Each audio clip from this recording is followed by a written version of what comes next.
సింహుడు. ఎవరి పేరు వింటే గండ పేరుండ పక్షులు కూడా నీళ్లు తాగవో ఆ వీరాధి వీరుడు విక్రమసింహుడు మన పాలిటి ఎముడైపోయాడు.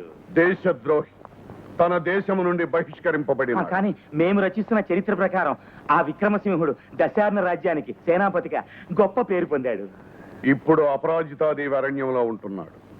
అతని మనుషులు మన బాదం పప్పులా తింటారు. బొక్కుడు, స్వర్గవాసి అయిన నీ తండ్రి నాకు చాలా కావలసిన స్నేహితుడు. అందుకనే నువ్వు ఏం వాగుతున్నా సరే సహిస్తున్నాను. చాలా ఎక్కువగా మాట్లాడుతున్నావు, నోరు మూసుకో. ఇప్పుడు నేను ఏమన్నాను?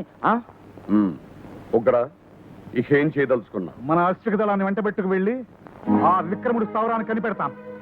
వాడిని పట్టి పల్లారుస్తాను. స్థావరం మనదైన చోటికి వాడు కొద్ది మందితో వస్తే మీరు ఇంతమంది సైన్యం ఉండి ఏమీ చేయలేక పారిపోయిచ్చారు. ఇక వాడి స్థావరానికి వెళ్ళి ఏమి చేయగలం? ఇది దండోపాయంతో సాధించే సమస్య కాదు. సన్నజాజి పక్క మీద సంకురాత్రి,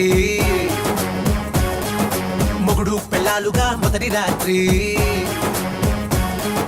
పెదవులు అడిగిన రుచి రాత్రి, కౌగిలి అడిగిన కసి రాత్రి, కవ్విస్తున్నది చలి రాత్రి, కవ్విస్తున్నది చలి రాత్రి. సన్నజాజి పక్క మీద సంకురాత్రి,